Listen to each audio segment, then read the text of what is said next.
Nous sommes le vendredi 2 février 2018, voici les titres. Et nous allons revenir sur le dialogue entre le président de la République avec la jeunesse. Aujourd'hui, les questions qui portent sur l'enseignement supérieur. Vous entendrez le ministre de l'enseignement supérieur dans ce journal. Et Georgie à Dakar où soutient une grande conférence mondiale pour financer l'éducation. Le dialogue national de la jeunesse avec le président de la République, Ismaël Omar Guelleh, a débuté hier à la Corniche, des assises initiées par le président de la République en collaboration avec le secrétaire d'État à la jeunesse et au sport, ont rassemblé plusieurs centaines de jeunes venus de tout le pays. Cet événement, le premier du genre dans le pays, a connu plusieurs étapes préparatoires à travers tout le pays où la jeunesse dans son ensemble, à travers des sous-commissions récoltées, ces préoccupations majeures par le biais des consultations qui ont abouti sur ces assises. Donc c'était hier. Le chef de l'État a été accueilli par le Premier ministre et le secrétaire d'État à la jeunesse et au sport. L'ensemble des membres du gouvernement ont également assisté à cette séance de dialogue ouvert entre la jeunesse et son président. Le chef de l'État a été vivement acclamé à son entrée dans la salle, donc une salle comblée de jeunes très enthousiastes à l'idée de s'entretenir avec leur président. La cérémonie a débuté avec l'hymne national chanté en chœur par l'ensemble des participants. Et si nous revenons à ce débat justement inédit entre la jeunesse et le chef de l'État qui a porté sur 5 axes directeurs, dont notamment l'employabilité et l'autonomisation des jeunes, la cohésion sociale, les défis de la mondialisation, la jeunesse et la déontologie de la politique, le sport et la culture. Le dialogue a débuté par l'une des préoccupations majeures de la jeunesse, la question de l'enseignement supérieur, qui a été inévitablement posée au chef de l'État. Écoutons les réponses du ministre de l'enseignement supérieur de la recherche, Dr Nabil Mohamed Ahmed, juste après la question d'un jeune. su-aashaasi waxay tahay gaar ahaan waxay ka socotaa dhalinyarada ardayda jaamacadda dhigata oo dhibaatooyin badan kala kulmay markay ay timaado ay dooranayaan fiiliyarkooda ama maadadooda ay doorayaan in dhibaatooyin badan ay kala kulmaan markay ka soo gudbaan ama liiseega ama ay noqoto masterkaba markaan joogno nasiibka inuu ku yaraado ayaan meeshii ka aragnay in dhibaatooyin kala kulmeen laba master oo qorata balabala talabaad waxaan aragnay markay dooranayaan premier anigaba in siqi foqsi badanka ay lagu tuuro taasina waxay keenaysaa inay mar dhibaatooyin badan ay keento marka continuation des années ilmihii niyad kuma dhibanayo motivation badanna meeshii kama helayo ce qui fait schoolkiiba halkaas uu kaga tagayaaba gebigaba. L'université de Djibouti a beaucoup évolué. Si vous êtes là aujourd'hui, c'est que parce qu'il y a eu l'université de Djibouti qui vous a permis de venir, d'arriver jusqu'en licence, et puis vous avez parlé également du master. L'élément clé, aujourd'hui vous savez qu'il y a des pays beaucoup plus riches que nous, on va citer la France, qui n'arrive pas à prendre tous ses bacheliers. La République de Djibouti prend tous ses bacheliers. La question des filières. Il y a quelques années, effectivement, les étudiants choisissaient des filières pour lesquelles ils n'étaient ni destinés ni prédestinés. Quelqu'un qui a 4 ans en mathématiques voulait aller en biologie, voulait faire physique et tout naturellement il y allait. Mais le problème, au bout de 3 mois, il était mis à l'écart et se retrouvait dans la rue. On a mis en place une commission qui puisse, en fonction des notes de l'étudiant, puisse l'orienter. Aujourd'hui, nous avons également mis en place un algorithme qui permet d'orienter l'étudiant. Mais monsieur, je vais juste rappeler une chose, c'est que quand un étudiant n'est pas d'accord avec cette orientation, il a une deuxième chance, il écrit. Tout étudiant, dans ses choix, et je pense que vous allez témoigner pour nous, il met premier choix, deuxième choix, troisième choix, quatrième choix, et c'est en fonction de ce choix qu'on l'oriente et en fonction de ses capacités. Et alhamdulillah, jusqu'à maintenant, je pense que ça a été plutôt une bonne chose parce que la plupart des étudiants, en fonction de l'orientation, ont réussi et on a pu réduire les échecs qui étaient avant enregistrés. Et nous allons continuer dans ce sens. Maintenant, les formations professionnalisantes. Nous ne sommes pas contentés, je dirais, dans le passé parce qu'on a mis en place une université, parce que également la fonction publique pouvait fonctionnariser tous les étudiants qui rentraient parce qu'il y avait un besoin. Avec le temps, avec les projets qu'a fait le président de la République, avec l'évolution du nombre d'étudiants, nous avons réfléchi avec le président de la République, avec les enseignants, avec des étudiants, comment faire pour que les formations puissent être professionnalisantes. Et je suis très heureux de vous dire, monsieur, que beaucoup d'étudiants depuis 2 années ne suivent plus les formations très longues pour aller jusqu'en doctorat, mais choisissent et se battent pour les UIT, pour les DUIT, parce qu'ils ont tous à la sortie un emploi, et on a veillé pour que l'étudiant puisse, de la conception d'un projet à sa réalisation, puisse être acteur de ce projet-là. Et c'est ce que nous voulons faire avec la faculté d'ingénieurs, qui aujourd'hui est en anglais, avec le BBA, que mon ami et frère ici, Mohamed Abdillah, il défend toujours, de faire que nos étudiants puissent non pas être dans leur formation opérationnelle, mais puissent également parler une deuxième, voire une troisième langue, et plus particulièrement l'anglais. Également, dans l'actualité, le ministre des Affaires étrangères et de la coopération internationale, Mohamed Ali Youssouf, a présidé une réunion de suivi du Conseil de la Ligue des États arabes au niveau ministériel qui a eu lieu donc hier au siège de la Ligue arabe au Caire en vue d'examiner les derniers développements concernant la reconnaissance par les États-Unis de Jérusalem comme capitale d'Israël. Dans son discours d'ouverture, le chef de la diplomatie djiboutienne a souligné que la décision américaine sur Al-Quds viole toutes les résolutions de la légitimité internationale et constitue une dérogation au consensus international qui insiste sur l'abandon du statut de la ville d'Al-Quds pour les négociations de paix entre les Palestiniens et Israéliens. Il a confirmé que Jérusalem fait partie intégrante des territoires palestiniens occupés en 1967 et que cette décision illégale ne donnera aucune légitimité à l'occupation israélienne et ne changera pas la réalité de la ville, son histoire et son identité. Le ministre des Affaires étrangères a appelé le Conseil de la Ligue arabe au niveau ministériel à assumer sa responsabilité historique face aux défis sans précédent qui menacent l'existence du peuple palestinien et ses lieux saints, en particulier la mosquée Al-Aqsa, et met en garde contre la perte des droits arabes réclamés depuis plus de 6 décennies.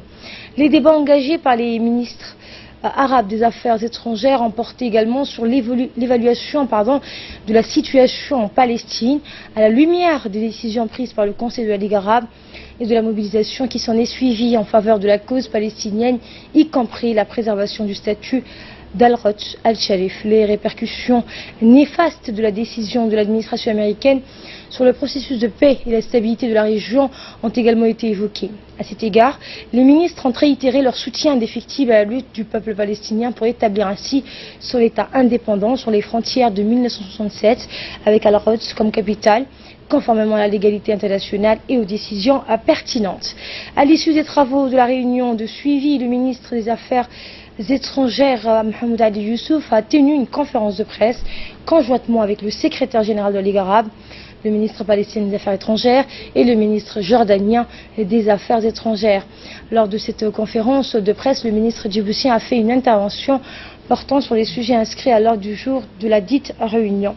Notons enfin que la réunion de suivi a été précédée par une réunion du comité de l'initiative de paix arabe à laquelle le chef de la diplomatie djiboutienne a participé afin d'examiner également les répercussions de l'annonce américaine sur le processus de paix donc au Proche-Orient.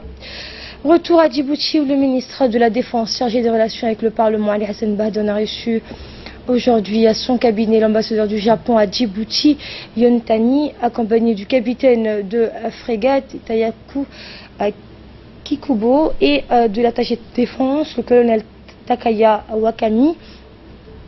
Outre le ministre de la Défense, a préparé cette réunion côté djiboutien le colonel-major Youssef Rayad. La visite de l'ambassadeur du Japon à Djibouti s'inscrit dans le cadre de ces différentes prises de contact avec les autorités du pays. Le ministre de la Défense, chargé des relations avec le Parlement, a souhaité la bienvenue donc à l'ambassadeur du Japon et à sa délégation. L'ambassadeur du Japon a à son tour remercié le ministre pour son accueil chaleureux et sa disponibilité. Par la suite, les discussions entre le ministre et l'ambassadeur ont porté sur le renforcement des relations entre les deux pays. Les deux parties ont soulevé également la problématique de la piraterie maritime dans l'océan Pacifique et l'océan Indien.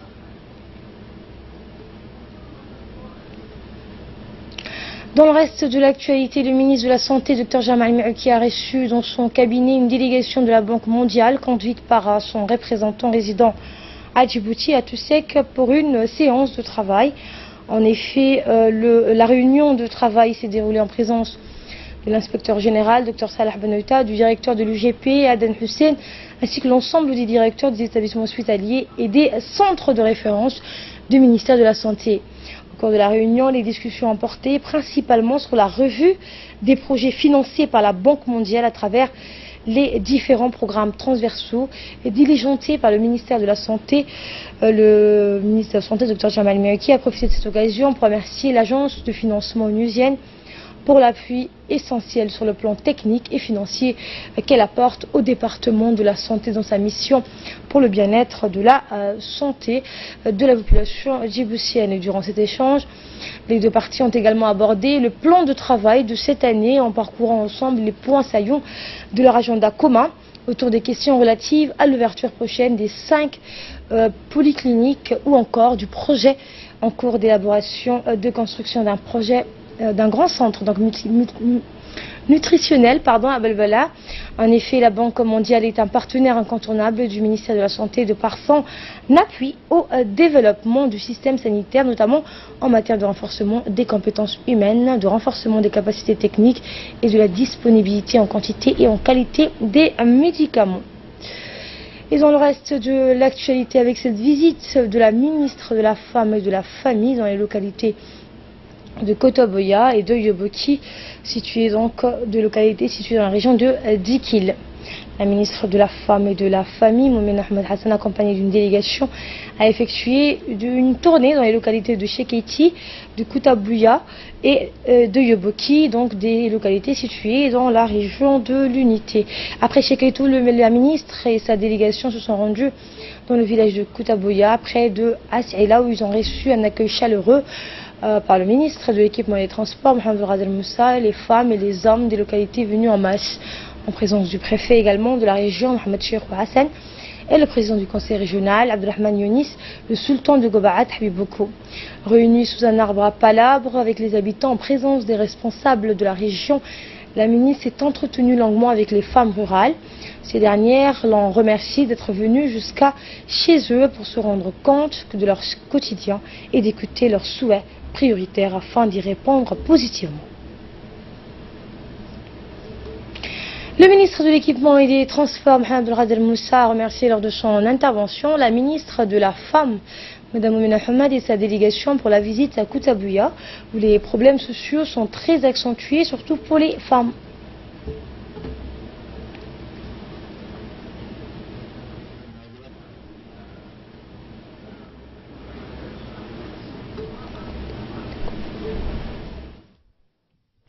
Et lors de son entrevue avec la population de toutes les localités visitées, Madame la ministre a terminé ses propos en soulignant que le véritable travail préparatif, socle de la mission de son département gouvernemental, se trouve sur le terrain de vie de la femme rurale.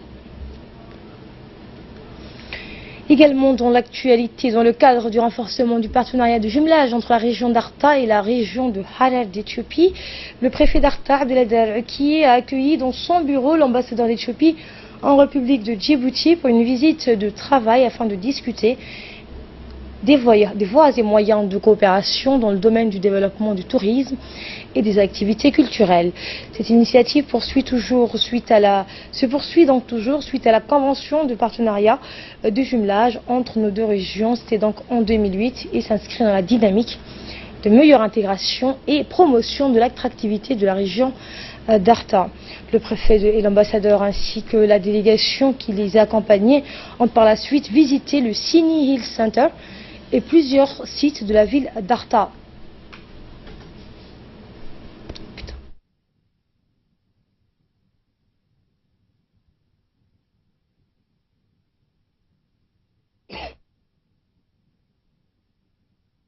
Et enfin, l'ambassadeur d'Éthiopie a promis de contribuer à la promotion du développement à travers la coopération de partenariat de jumelage.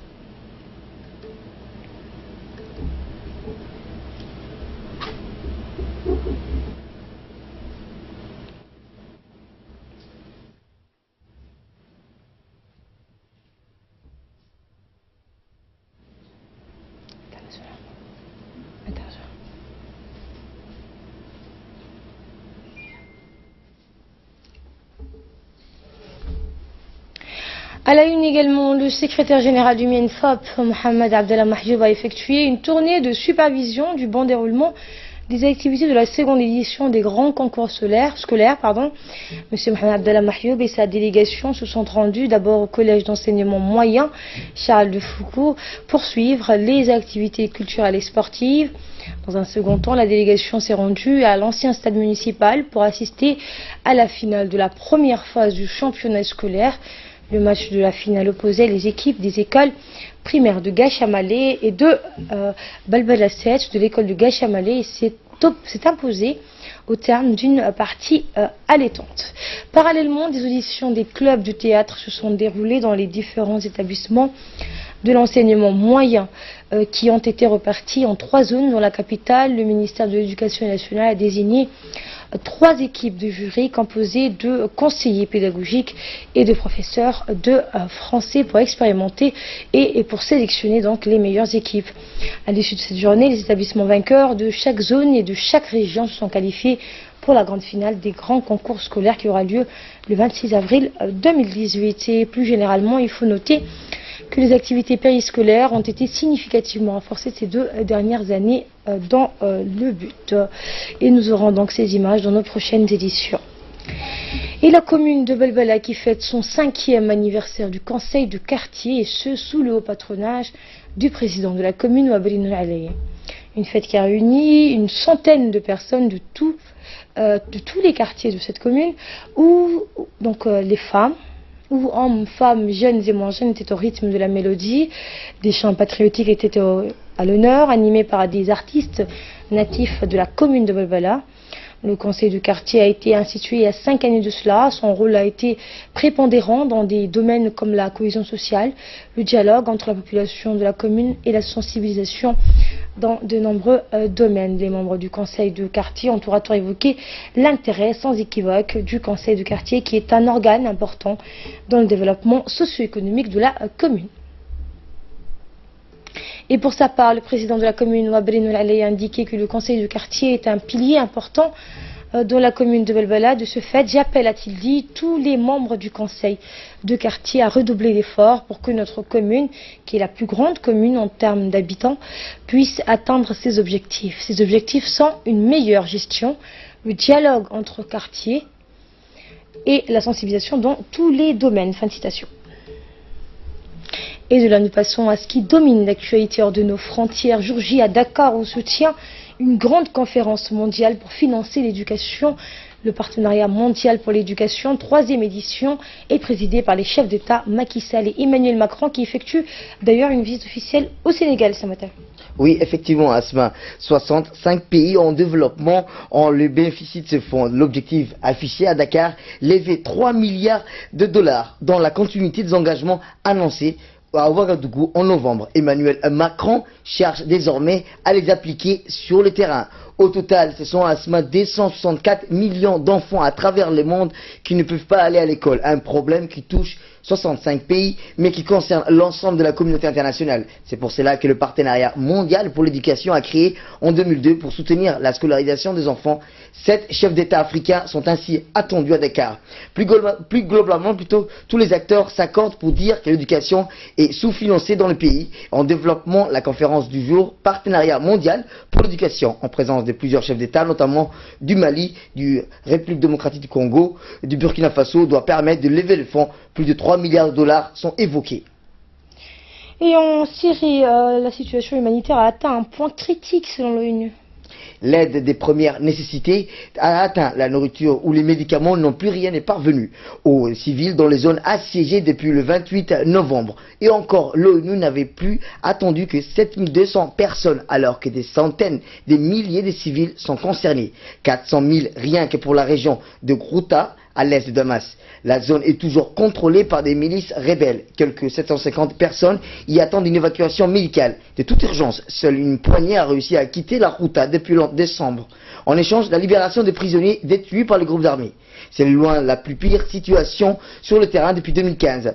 Le Conseil spécial de l'ONU a indiqué que pour le règlement des conflits, renvoie dos à dos le régime et les rebelles qui disent vouloir une trêve mais continuent les combats. Chaque mois, plus de 200 000 Syriens sont obligés de fuir leur maison. C'est l'équivalent d'une ville comme Genève. Merci Samuel Saïd pour toutes ces précisions et merci à vous de nous avoir suivis. C'est la fin de ce journal.